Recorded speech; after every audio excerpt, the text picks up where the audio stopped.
Hello everyone, आज हम coordination complexes में वैलेंस बॉन्ड थ्योरी का सेकंड पार्ट पे डिस्कस करने वाले हैं। इससे पहले पार्ट में हमने डिस्कस किया उसके पोस्टुलेट्स क्या थे और ऑक्टाहेड्रल कॉम्प्लेक्सेस की ज्योमेट्रीज किस तरीके से फॉर्मेशन होती है उसके बारे में। आज का हमारा जो टॉपिक है उसमें हम डिस्कस करेंगे टेट्राहेड्रल कॉम्प्लेक्सेस कैसे बनते हैं, साथ में स्क्वायर प्लेनर कॉम्प्लेक्सेस कैसे बनते हैं जबकि लिगेंड्स 4 ही होते हैं। पहला पॉइंट तो ये। दूसरा हम डिस्कस करेंगे कुछ की पॉइंट्स, जिन की पॉइंट्स के बेसिस पे हमने पढ़ा है कि ऑक्टाहेड्रल कॉम्प्लेक्सेस है वो इनर ऑक्टाहेड्रल कॉम्प्लेक्स बनते हैं या आउटर ऑक्टाहेड्रल कॉम्प्लेक्स बनते हैं, उनके बारे में तो कुछ की पॉइंट्स हम उसमें डिस्कस करेंगे। तो ध्यान से देखना है और ध्यान से समझना है, बहुत इंपॉर्टेंट वीडियो बनने वाला है। ठीक है, तो शुरू करते हैं हम सबसे पहले वैलेंस बॉन्ड थ्योरी में, जिसमें अगर यदि लिगेंड्स की संख्या, इससे पहले हमने डिस्कस किया कि लिगेंड्स की संख्या अगर 6 है तो वो कंपाउंड हमेशा बनता है ऑक्टाहेड्रल कॉम्प्लेक्स। ऑक्टाहेड्रल कॉम्प्लेक्स बनता है। अब इस पे चार्ज कुछ भी हो सकता है। अगर यदि 6 लिगेंड है तो ये ऑक्टाहेड्रल बना रहा है, लेकिन ऑक्टाहेड्रल में भी या तो ये इनर ऑक्टाहेड्रल बना रहा था या फिर ये आउटर ऑक्टाहेड्रल फॉर्मेशन कर रहा था। ठीक है, अब हम बात करते हैं अगर मान लो मेरे पास में 6 की बजाय 4 लिगेंड्स प्रेजेंट है, 4 लिगेंड्स प्रेजेंट है, तो ये 4 लिगेंड 2 तरीके का अरेंजमेंट दे सकते हैं। 2 तरीके का, कौन कौन सा? या तो ये स्क्वायर प्लेनर कॉम्प्लेक्स फॉर्मेशन कर सकते हैं, स्क्वायर प्लेनर कॉम्प्लेक्स की, या फिर यही जो 4 लिगेंड्स है वो टेट्राहेड्रली अरेंज्ड हो सकते हैं, टेट्राहेड्रल। अब वो किस तरीके से अरेंजमेंट देंगे, कैसे वो एक दूसरे को अरेंज करते हैं, तो अगर यदि ये स्क्वायर प्लेनर देखें तो हम पहले इसकी स्ट्रक्चर देख लेते हैं, उसके बाद इनके एग्जांपल्स डिस्कस करेंगे। जैसे मैंने कहा स्क्वायर प्लेनर, तो स्क्वायर प्लेनर में कुछ इस तरीके का अरेंजमेंट देंगे। 4 लिगेंड है तो 4 लिगेंड्स ऐसे जुड़ गए। पहला पॉइंट तो ये होता है। अगर यदि ये टेट्राहेड्रली अरेंज्ड हो रहे हैं तो इसी सेंट्रल मेटल के सराउंडिंग में ये टेट्राहेड्रल अरेंजमेंट देते हैं और वो 4 लिगेंड कुछ ऐसे जुड़ते हैं। ठीक है, इनका अरेंजमेंट 3D में कुछ ऐसा होगा, इनका अरेंजमेंट कुछ ऐसा होगा। अब सबसे बड़ी दिमाग में यही चीज चलती है कि कौन से कॉम्प्लेक्सेस तो स्क्वायर प्लेनर कॉम्प्लेक्स बनेंगे और कौन से कंपाउंड्स स्क्वायर प्लेनर की बजाय टेट्राहेड्रल बनेंगे, किस तरीके से फॉर्मेशन होंगे। तो हमें यही देखना है स्क्वायर प्लेनर कॉम्प्लेक्स की ज्योमेट्री, जो स्क्वायर प्लेनर कॉम्प्लेक्स बनेगा, ज्योमेट्री बनेगी, वो हमेशा DsP2 हाइब्रिडाइजेशन में फॉर्मेशन होती है। जहां भी मेरी DsP2 हाइब्रिडाइजेशन हो गई, DsP2 का मतलब अंदर वाला जो इनर d ऑर्बिटल है वो एक s ऑर्बिटल और एक 2 p ऑर्बिटल आपस में जब कंबाइन होंगे और हाइब्रिडाइज्ड ऑर्बिटल देंगे तो वहां से हमारे पास में बनेगा स्क्वायर प्लेनर कॉम्प्लेक्स। और टेट्राहेड्रल की बात करें तो sp3 बने या फिर D3s बने तो हमारे पास ये बनाएंगे टेट्राहेड्रल ज्योमेट्री। इसको समझने चलते हैं, इसको सीखने चलते हैं कि क्या ये एक्चुअल में कोई कंपाउंड जो बन रहा है वो किस तरीके से स्क्वायर प्लेनर कॉम्प्लेक्स होगा, उसका कोई एग्जांपल उनके बेसिस पे हम डिस्कस कर सकते हैं। तो चलो शुरू करते हैं। हम सबसे पहले एक छोटा सा एग्जांपल ले लेते हैं। सिंपल सा वही काम कर रहे हैं जो आपने अभी तक पढ़ा है। क्या पढ़ा है ऑक्टाहेड्रल में? ऑक्टाहेड्रल में हमने ये पढ़ा, जब भी कोई एलिमेंट लेंगे, जिस किसी भी कॉम्प्लेक्स के बारे में बात होगी, कॉम्प्लेक्स के बारे में, जैसे मैं एक एग्जांपल लिखता हूं यहां पे, हमने कहा NiCl दैट इज 4 और जिसके ऊपर है 2 minus charge, NiCl4 2 minus charge मेरा एक कंपाउंड है। इस कंपाउंड की मुझे पहले तो हाइब्रिडाइजेशन निकालनी है, ध्यान से समझना है। इस कंपाउंड में मुझे हाइब्रिडाइजेशन निकालनी है, इस कंपाउंड में मुझे शेप निकालनी है, ज्योमेट्री लिखनी है और साथ में इसकी स्ट्रक्चर भी मेंशन करनी है। ठीक है, तो सबसे पहला काम, जब भी मुझे वैलेंस बॉन्ड थ्योरी को बेस मानना है, वैलेंस बॉन्ड थ्योरी को एक्सप्लेन करना है, तो मैं सेंट्रल मेटल एटम को उठा लेता हूं। सेंट्रल मेटल एटम मेरा निकल है और अगर निकल की बात करूं तो इसकी इलेक्ट्रॉनिक कॉन्फ़िगरेशन जो होती है वो होती 3d8 4s2, यही होती है, यही हमने पढ़ा है। यही होती है। अब मैं इसके बारे में अगर डब्बे बनाऊं, इसके ऑर्बिटल्स अगर मैं फॉर्म करूं तो ऑर्बिटल्स क्या बनेंगे, डी ऑर्बिटल में 8 इलेक्ट्रॉन, तो डी ऑर्बिटल में 5 होते हैं, 5 ऑर्बिटल्स होते हैं, या हम ये कह सकते हैं 5 डब्बे होते हैं, 5 डब्बे बना दिए। एस ऑर्बिटल जिसमें 2 इलेक्ट्रॉन्स हैं, 2 इलेक्ट्रॉन्स बना दिए। इस तरीके से हमने मेंशन किया। क्लियर, ये मेंशन हो गया, 8 इलेक्ट्रॉन्स हो गए, पक्का। अब अगर यदि मैं इसी कंपाउंड में आगे देखूं तो मेरे पास इसके अंदर p ऑर्बिटल खाली पड़ा है और d ऑर्बिटल खाली पड़ा है, तो मैंने यहां पे लिख दिया भाई p ऑर्बिटल मेरा ये है जो खाली पड़ा है, d ऑर्बिटल मेरा यहां पे है जो और भी खाली पड़ा है। हालांकि हमें d की इतनी जरूरत पड़ती नहीं है, लेकिन फिर भी हम यहाँ पे मेंशन कर सकते हैं। कर दिया इतना काम, चलो ठीक है। अब ये सारी चीजें हमने यहाँ पे मेंशन की, क्लियर इतना। अब मैंने क्या किया, अब मेरा काम ये है, सबसे पहले तो मैंने ये एलिमेंट था जो निकल था उसको मेंशन किया, उसकी ग्राउंड स्टेट को मेंशन किया है। अब मैं क्या कर रहा हूँ, ऑक्सीडेशन स्टेट कैलकुलेट करते हैं, किसके ऊपर, निकल के ऊपर। तो निकल पे ऑक्सीडेशन स्टेट है that is +2 charge, +2 oxidation state है, -2 है, +4 दैट इज +2। और +2 का मतलब क्या हुआ, 2 इलेक्ट्रॉन्स को निकालना है, 2 इलेक्ट्रॉन्स को इजेक्ट करना है। निकालते हैं, 2 इलेक्ट्रॉन्स इजेक्ट हुए, तो मैंने बोला था आउटर मोस्ट शेल से इलेक्ट्रॉन निकलते हैं, तो आउटर मोस्ट शेल से इलेक्ट्रॉन निकले, ये 2 इलेक्ट्रॉन्स थे, बाहर निकल गए, बाहर निकले तो ये ऑर्बिटल खाली हो गया। 8 इलेक्ट्रॉन्स भरने, 8 इलेक्ट्रॉन्स यहाँ पे फिल कर दिए, ये हो गए, ठीक है। p ऑर्बिटल मेरा खाली पड़ा है, आगे p ऑर्बिटल खाली है, d ऑर्बिटल खाली पड़ा है, बिल्कुल खाली है, ये खाली हो गया। क्लियर हो गया, इतना पॉइंट क्लियर है। अच्छा, अगर यदि मेरे पास ये ऑर्बिटल खाली है, ये मेरे पास 3d है, ये मेरे पास 4s है, 4p है, ठीक है। अब मैं क्या कर रहा हूं, 2 इलेक्ट्रॉन्स निकल गए, ये मेंशन हो गए। अब मेरा तीसरा काम जो होता है वो मेंशन करना है मुझे लीगेंट को, लीगेंट को।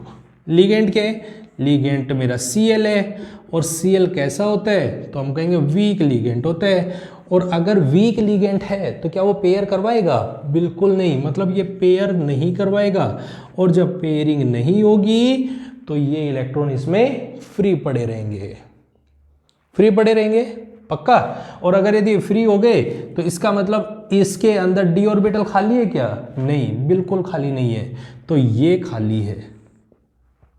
Cl आया, इलेक्ट्रॉन देगा, यहाँ पे देगा, Cl आया, इलेक्ट्रॉन देगा, यहाँ पे देगा, Cl यहाँ पे देगा, और Cl यहाँ पे देगा।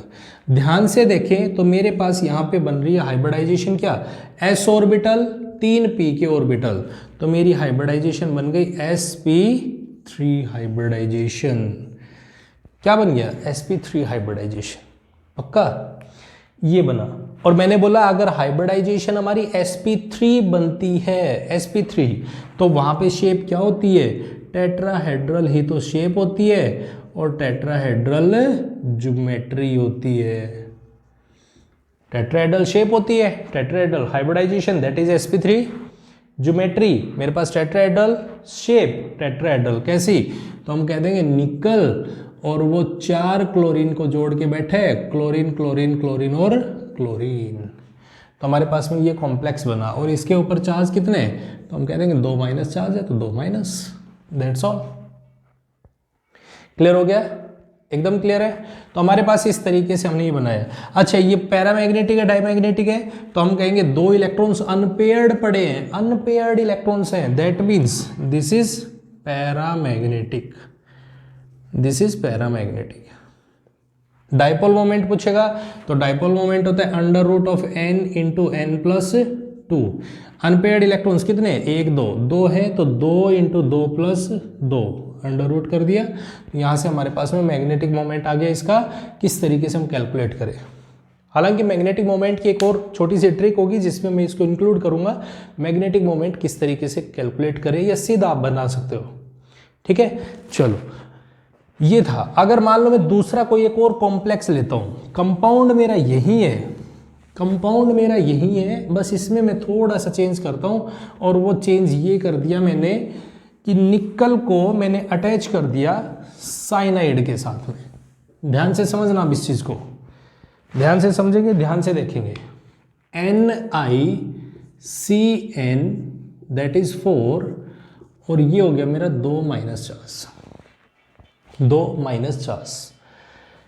इसके बारे में मुझे मेंशन करना है निकल के, तो वही सेम कॉन्फ़िगरेशन है, क्या है 3D8 4s2 जो अभी हमने मेंशन की थी, अभी तो मेंशन की थी 3D8 4s2। ठीक है, डी ऑर्बिटल को बनाओ तो मेरे पास डी ऑर्बिटल ये हो गया 1 2 3 4। एस ऑर्बिटल को मेंशन करो तो एस ऑर्बिटल हो गया मेरा ये। अच्छा, पी ऑर्बिटल जो खाली पड़ा है इसके पास बिल्कुल खाली है। डी ऑर्बिटल ये रहा, ये बना दिया। D8, डी में 8 इलेक्ट्रॉन्स हैं तो 8 इलेक्ट्रॉन 1 2 3 4 5 6 7 8 हो गए। एस में 2 इलेक्ट्रॉन्स, बिल्कुल 2 इलेक्ट्रॉन्स हैं तो this is 3D, this is 4s 4p 4d, यही होगा। अब ऑक्सीडेशन स्टेट निकालते हैं तो ऑक्सीडेशन स्टेट निकल 2+ होगा। अगर निकल 2+ है तो मेरे पास में इसके लिए कॉन्फ़िगरेशन अब बनाते हैं, इलेक्ट्रॉन्स निकालते हैं, 2 इलेक्ट्रॉन्स निकालते हैं। 2 इलेक्ट्रॉन निकालें तो हमारे पास में ये बन गया दिस क्या हो गया 1 2 3 4 5 6 7 8। 2 इलेक्ट्रॉन्स निकालने तो 2 इलेक्ट्रॉन्स ये निकालते हमारे पास में क्या बन गया, खाली डब्बा हो गया। पी ऑर्बिटल ये हो गया जिसके अंदर 3 इलेक्ट्रॉन्स है, डी ऑर्बिटल ये हो गया। ये मेरे पास 4s है, ये मेरे पास 4p है, 4d और ये 3d। अब एक बात देखो, ये तो जितना भी काम कर रहे हैं वो सारे का सारा हम सेंट्रल मेटल एटम के लिए कर रहे हैं। हमें तो करना क्या है, लीगेंड्स अटैच करने हैं। तो अब हम लीगेंड को लेके आते हैं और लीगेंड उठाया तो हमने कहा साइनाइड दैट इज CN, ये मेरा लीगेंड है, इसका अप्रोच करवाना है। तो अब मुझे पहले इसका नेचर फाइंड करना पड़ेगा, ये किस नेचर का होता है। मुझे क्या फाइंड करना है, लीगेंड के नेचर का फाइंड करना है। लीगेंड कैसे नेचर का है, स्ट्रॉन्ग है, ये मेरा स्ट्रॉन्ग नेचर का है। और अगर यदि ये लीगेंड मेरा स्ट्रॉन्ग है दैट मीन्स इसके पास टेंडेंसी है इलेक्ट्रॉन्स को पेयरिंग करवाने की, इलेक्ट्रॉन्स को पेयर करवा सकता है ये। और अगर इलेक्ट्रॉन्स को पेयर करवा सकता है तो दैट मीन्स कि ये जो अनपेयर्ड इलेक्ट्रॉन पड़ा है इसको उठाएगा और यहां भेज देगा। साइनाइड क्या काम करेगा, साइनाइड इलेक्ट्रॉन्स को पेयर करवाता है। क्यों करवाता है, क्योंकि ये स्ट्रॉन्ग है। अभी हमें नहीं पता है ये स्ट्रॉन्ग क्यों है या वीक क्यों होते हैं, हमें ये कुछ भी नहीं पता है। अभी हमें VBT के पोस्टुलेट्स में ये बोला कि साइनाइड और कार्बोनिल अगर आते हैं तो वो स्ट्रॉन्ग लिगेंड होते हैं, और स्ट्रॉन्ग लिगेंड होते हैं तो वो पेयर करवाते हैं इलेक्ट्रॉन्स को। तो हमने कहा CN अगर यदि स्ट्रॉन्ग है तो वो इलेक्ट्रॉन यहाँ पे 2 अनपेयर्ड पड़े थे उनको पेयर करवा दिया। ठीक है, और जैसे ये पेयर हुआ, पेयर होते ही मेरे पास ये ऑर्बिटल खाली हो गया, ये ऑर्बिटल खाली हो गया और ये ऑर्बिटल खाली हो गया। तो हमने कहा यहाँ पे साइनाइड जुड़ गया, यहाँ पे साइनाइड इलेक्ट्रॉन्स देगा, यहाँ पे CN इलेक्ट्रॉन देगा, यहाँ पे CN इलेक्ट्रॉन देगा, और देखो 4 CN अटैच हो चुके हैं। और जैसे 4 CN अटैच हुए मेरे पास हाइब्रिडाइजेशन बन गई, कौन सी, एक तो D orbital that is D, एक मेरा S orbital that is S, और 3 मेरे P ऑर्बिटल में 2 P ऑर्बिटल यूज हुए। तो देखो ध्यान से, हाइब्रिडाइजेशन क्या बनी, DsP2 कॉन्फ़िगरेशन बनी, हाइब्रिडाइजेशन बनी, और उस हाइब्रिडाइजेशन को हमने यहाँ पे मेंशन कर दिया। क्लियर है, एकदम पॉइंट क्लियर हो गया। तो इसी से हमारे पास में हाइब्रिडाइजेशन बन गई DsP2। और हमने बोला जब भी हाइब्रिडाइजेशन DsP2 टाइप बनेगी, DsP2 टाइप हाइब्रिडाइजेशन बनी DsP2 type, that means geometry तो आपकी क्या हो जाएगी, शेप क्या हो जाएंगी, स्क्वायर प्लेनर कॉम्प्लेक्स बनेगा, स्क्वायर प्लेनर कॉम्प्लेक्स बनना शुरू हो जाएगा। और स्क्वायर प्लेनर कॉम्प्लेक्स बनेगा दैट मीन्स स्ट्रक्चर क्या होगी इसकी, तो स्ट्रक्चर अब 4 लिगेंड्स हैं किस पे, निकल पे। तो निकल पे 4 लिगेंड्स को अटैच कर दो, 4 ligand 1 2 3 4 that is CN। Cn और Cn। इट इज पैरामैग्नेटिक और डायमैग्नेटिक, तो हम कहेंगे ये तो डायमैग्नेटिक है। कैसे नेचर का है? डायमैग्नेटिक नेचर का है। पॉइंट क्लियर हुआ या नहीं हुआ? एकदम क्लियर हो गया, पक्का, कोई डाउट नहीं है। इस तरीके के कंपाउंड पूछे जाते हैं। एक क्वेश्चन जो मैं आपसे अगर डिस्कस करूं, जैसे क्वेश्चन जो पेपर में आया हुआ है, एग्जाम में पूछा गया है, वो ये कि अगर हम दो कंपाउंड देते हैं आपको, कौन कौन से? NiCl4 एक कंपाउंड है, ध्यान से सुनना। आपने पढ़ा है कि चलो ठीक है, स्ट्रॉन्ग लिगेंड वीक लिगेंड होंगे तो वो पेयर करवाते हैं। एक क्वेश्चन है जो इसी से रिलेटेड है, NiCl4 दैट इज 2- और दूसरा कंपाउंड है हमारा NiCO4। इसके ऊपर कोई चार्ज नहीं है, ध्यान से सुनना इस बात को। इसके ऊपर कोई चार्ज नहीं है, इसके ऊपर चार्ज है, 2- चार्ज है। ये दोनों के दोनों sp3 हाइब्रिडाइजेशन रखते हैं, sp3 हाइब्रिडाइजेशन रखते हैं। दोनों के दोनों टेट्राहेड्रल ज्योमेट्री रखते हैं।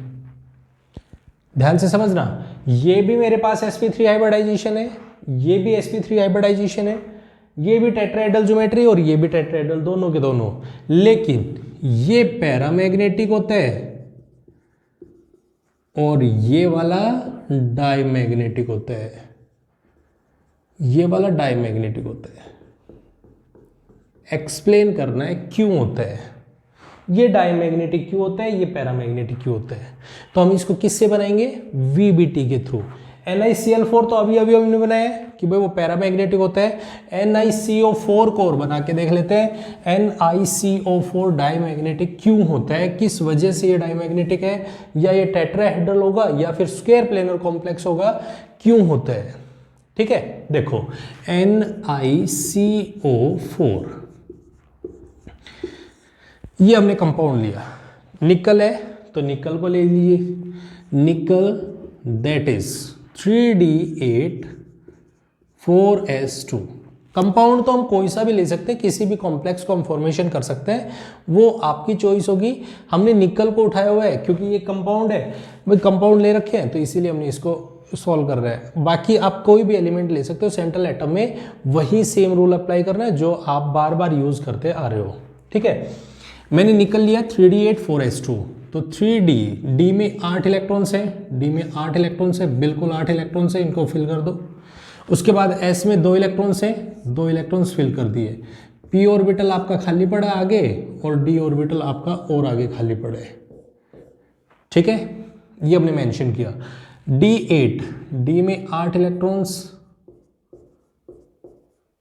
ये हो गए, हो गया, तो ये हो गया 3D8 दैट इज 4s2। अब कितना चार्ज है इस पे, तो हम कहेंगे carbonyl that is CO। CO तो हमारा होता है स्ट्रॉन्ग होता है, स्ट्रॉन्ग लिगेंड होता है, पहला पॉइंट। दूसरा पॉइंट ये न्यूट्रल होता है, इसके ऊपर तो कोई चार्ज नहीं होता, CO पे कोई चार्ज प्रेजेंट नहीं होता। दैट मीन्स ये निकल पे ऑक्सीडेशन स्टेट रखेगा, वो 0 रखेगा, तो जो ग्राउंड स्टेट का कॉन्फ़िगरेशन है वही आएगा, वही आना है। तो इसका मतलब अब हम चलते हैं CO को बिहेवियर देने कि जब स्ट्रॉन्ग लिगेंड है तो क्या काम कर सकता है। तो ये काम क्या करेगा? पेयर करवाएगा। किसको पेयर करवाएगा? इलेक्ट्रॉन्स को पेयर करवाएगा। अब ध्यान से सुनना इस बात को। अब पहली गलती जो बच्चे करते हैं वो ये करते हैं, यहां पे ये 2 अनपेयर्ड इलेक्ट्रॉन्स पड़े हैं तो वो उठाएं, एक तो ये पेयर करवा सकते हैं, वो ऐसा भी कर सकते हैं। पहला पॉइंट ध्यान से समझना इस चीज को। 1 2 3 4 5 6 7 और 8, D में 8 इलेक्ट्रॉन्स है, S में मेरे 2 इलेक्ट्रॉन्स है।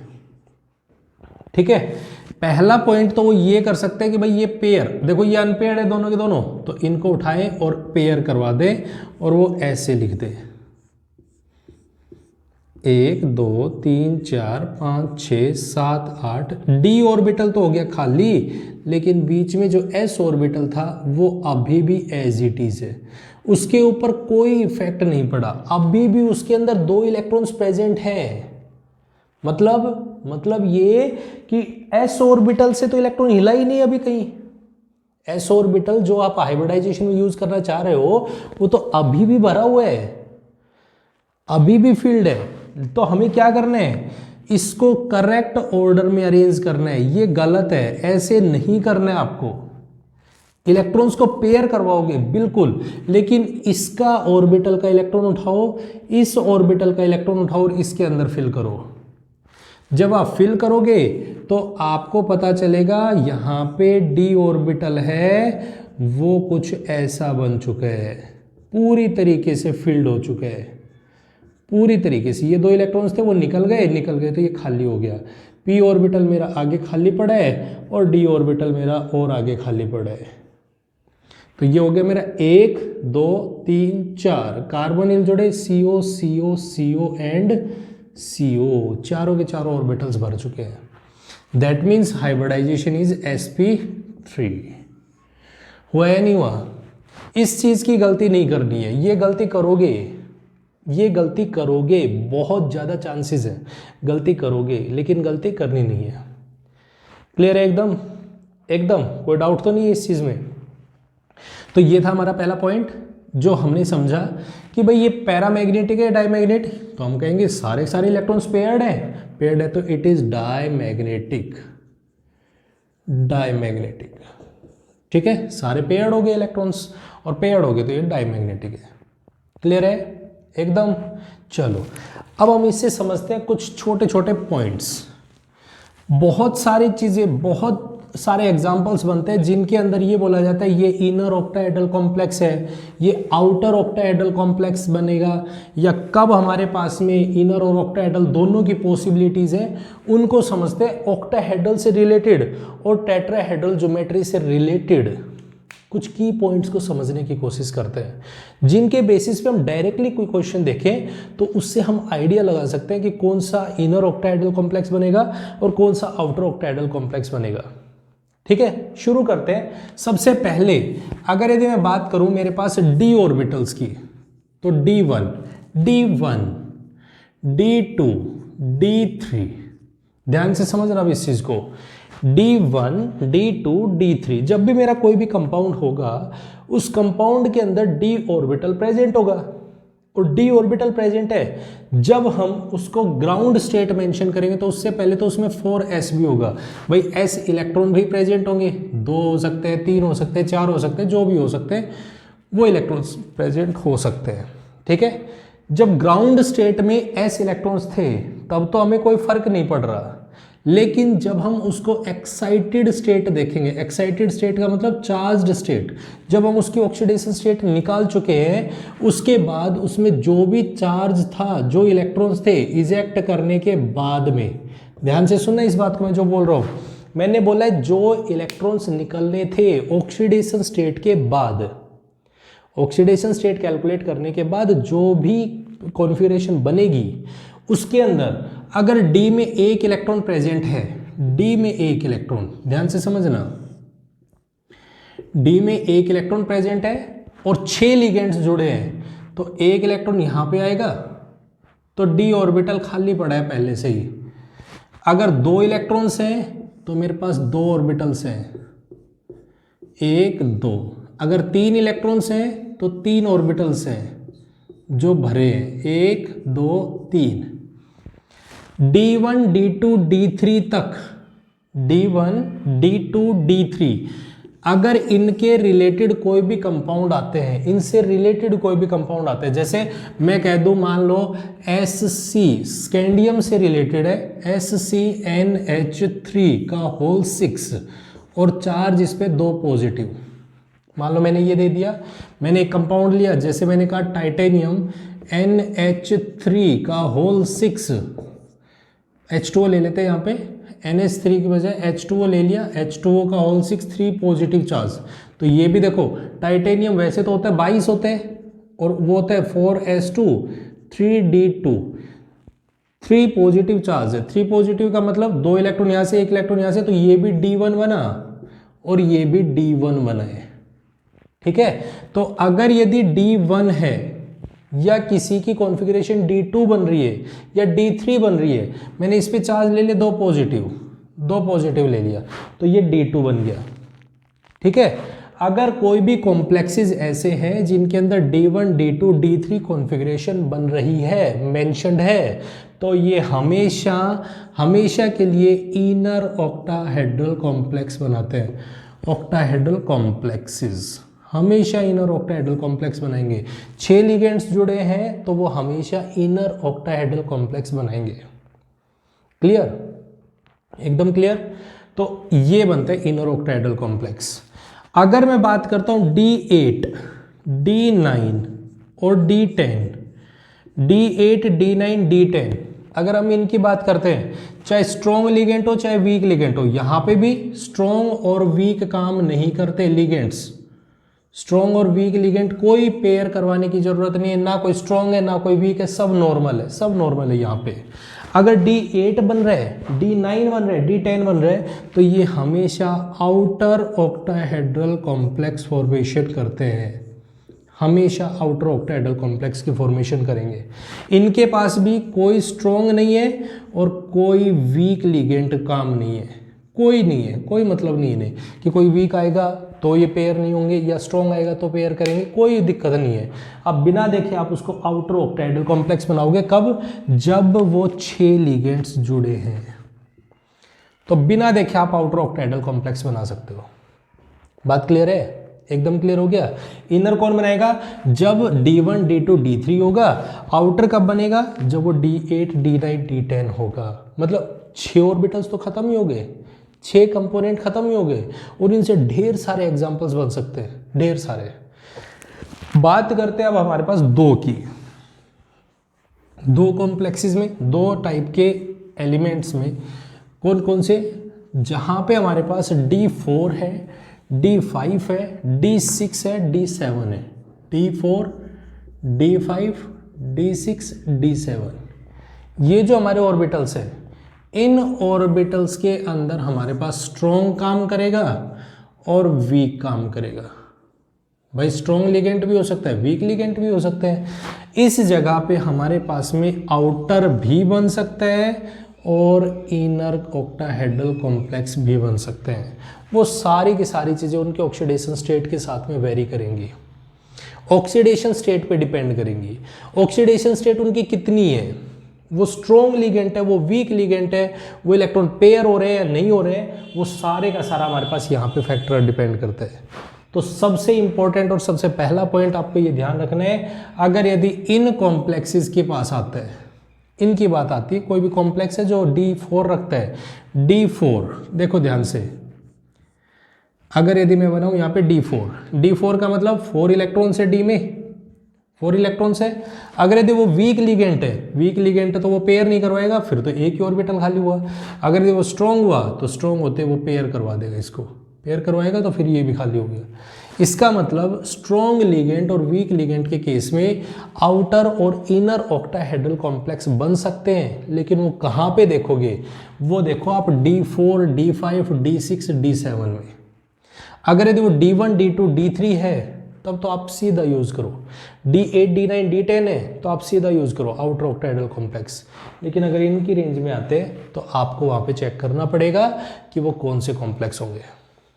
क्लियर है? एकदम पॉइंट क्लियर है। सिमिलर तरीके से आप 4 लिगेंड्स अगर प्रेजेंट है, 4 लिगेंड्स का मतलब जहाँ पे 4 लिगेंड्स प्रेजेंट हैं, यहाँ पे टेट्राहेड्रल भी हो सकता है और स्क्वायर प्लेनर भी हो सकता है। तो अब आपको यहाँ पे एक चीज़ याद रखनी है, D8 जो कॉन्फ़िगरेशन होगी, D8 ध्यान देना, मैंने क्या बोला? D8 कॉन्फ़िगरेशन होगी, और अगर यदि वो स्ट्रॉन्ग लिगेंड के साथ जुड़ी है, स्ट्रॉन्ग लिगेंड, तो उस केस में आपकी स्क्वायर प्लेनर कॉम्प्लेक्स ज्योमेट्री बनती है। क्या बनती है? Square planar complex geometry. अगर आपका D8 कॉन्फ़िगरेशन है, जैसे मैं आपके सामने लिख रहा हूँ NiCl4, दैट इज 2-, मैंने कंपाउंड लिखा NiCN4, दैट इज 2-, और एक कंपाउंड लिख रहा हूँ CO4, कोई चार्ज नहीं है। अब ध्यान देना इस बात को, इस पॉइंट को ध्यान से समझना है। ये मेरे पास में ये D8 है, ये मेरे पास में D8 है, लेकिन ये D8 नहीं है, ये D10 है। हमने ये 3 कॉम्प्लेक्सेस किए हैं, इन तीनों में हमने देखा ये D8 है, ये भी D8 है, ये D10 है। क्यों है? क्योंकि इसके ऊपर कोई चार्ज नहीं है, कोई चार्ज नहीं है तो D इलेक्ट्रॉन्स उठेंगे। जब आप बनाओगे तो आपने देखा होगा D10 बन रहा है, कंप्लीटली फुली फील्ड बन रहा है। तो इसका मतलब ये है ये D8 है, बिल्कुल D8 है, लेकिन इसके पास कौन सा लिगेंड जुड़ा है? दैट इज वीक लिगेंड जुड़ा है। वीक लिगेंड जुड़ा है तो ये टेट्राहेड्रल ज्योमेट्री रखेगा। ये मेरा कॉम्प्लेक्स है स्ट्रॉन्ग लिगेंड के साथ में, स्ट्रॉन्ग लिगेंड के साथ में और स्ट्रॉन्ग लिगेंड के साथ में, तो ये मेरा स्क्वायर प्लेनर कॉम्प्लेक्स बनेगा। और ये D10 है, D8 नहीं है, D8 नहीं है। अगर D8 बनाना है तो NiCO4 2 पॉजिटिव चार्ज करना पड़ेगा। अब बन गया, अब ये स्क्वायर प्लेनर कॉम्प्लेक्स बनेगा। क्लियर हो गया पॉइंट? एकदम क्लियर हो गया। तो ये पॉइंट्स हैं कुछ जिनको आपको नोट करने हैं ध्यान से। ये गलती करवाने के चांसेस में बहुत ज़्यादा होंगे, इन गलतियों से बचने हैं। क्लियर है एकदम? कोई डाउट नहीं है? तो ये था हमारा लेक्चर जिसमें हमने डिस्कस किया कंप्लीटली VBT के बारे में। इसकी कुछ लिमिटेशंस हैं, उसके बारे में हम डिस्कस करेंगे नेक्स्ट वीडियो में, जिसमें हम डिस्कस करेंगे CFT के बारे में। CFT के क्या क्या पोस्टुलेट्स थे, किस तरीके से उसने एक्सप्लेनेशन दिया, क्या क्या लिमिटेशंस रहे VBT के, उनके बारे में। ठीक है, तो आई होप आपको ये लेक्चर पसंद आया होगा। अगर पसंद आया है तो इसे लाइक, कमेंट और शेयर जरूर करें। और साथ में अगर आपने हमारे चैनल को अभी तक सब्सक्राइब नहीं किया है तो प्लीज़ चैनल को सब्सक्राइब जरूर करें। Thank you very much and have a nice day.